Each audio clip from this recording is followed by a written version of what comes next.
If you're having coffee with me, I'd wish you a happy new year. Again, if I haven't already. I mean, can one get enough wishes and blessings for the new year? Shall I pour you a nip of whiskey for medicinal purposes?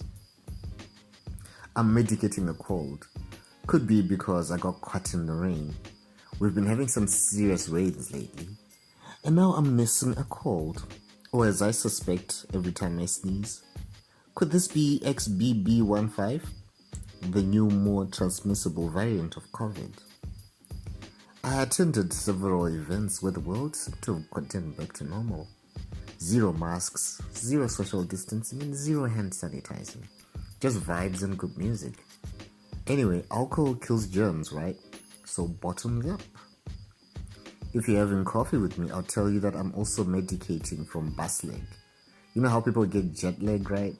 Well, after a long bus from Bulawayo to Harare, I'm now recovering from the journey. After the Intwasa Arts Festival, I decided to stick around in the City of Kings, as Bulawayo is also known as, and soak in some of the local culture. The entire time I was there, I wanted to capture a selfie next to the statue of Joshua Gomo, affectionately known as Umdala or Umdala Wetu, our elder Father Zimbabwe, a revolutionary who served as vice president of Zimbabwe from 1990 until his death in 1999. There were always people around the statue and I felt self-conscious about taking a pic.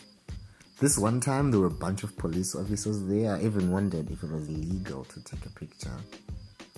Thanks to the rain, I was able to snap off a quick pic with no one around. I pity my selfie came out blurry. If you're having coffee with me, I'll tell you that coffee with whiskey makes for some pleasant company.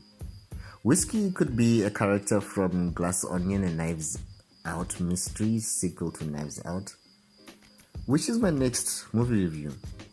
Well, I'm not famous enough to mix and mingle with the upcoming A-list actors, not yet anyway, but I can review the movies they star in. Whiskey is a cat, by the way, a play on whiskers and whiskey. Whiskey takes care of the rodent problem and tends to be skittish with strangers. Cats are kind of scary though. Don't let their playful demeanor fool you. Them felines are predators and likely to rule the world, bending us to their feline grace. Who run the world? Cats. Do you know there's even a playlist for music for cats? Who knew? Who knew they were aficionados of music? Not me, until the Zambian poet Nala shared with me the playlist below. If you have cats, do try out some music for cats below and let me know if the cats respond to it. Nothing like soothing music and some VAT 69 whiskey, unless of course it is value-added text. Then it's not soothing at all. So, with effect from 1 January, there's a 0.5 increase in value-added tax as gazetted in the Finance Act number 2 of 2022. Effective 1 January 2023. And the cost is just carried down to the consumers as prices of things just go up and they stay there. And the black market rate of the United States dollar to the Zimbabwean dollar has started going crazy again.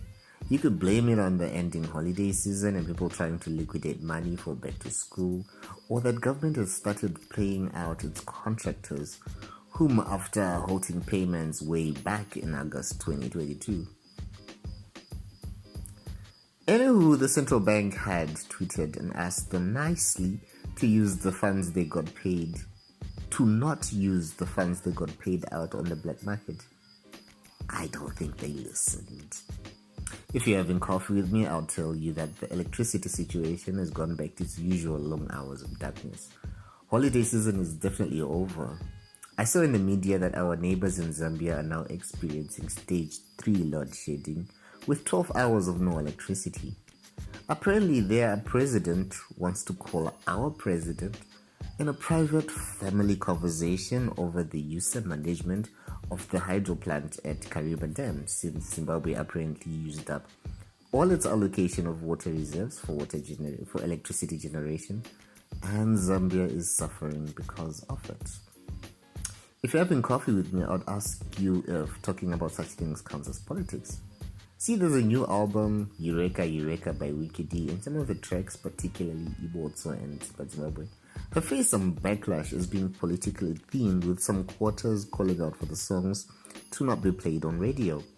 Some musicians who featured on some of the tracks on the album are said to be saying they were blindsided and they were not fully aware of the nature of the project, which has since caused polarized views across the political divide. Oh yeah, it's election season, so might as well brace for the drama. Whiskey sends his regards. What's been happening in your neck of the woods?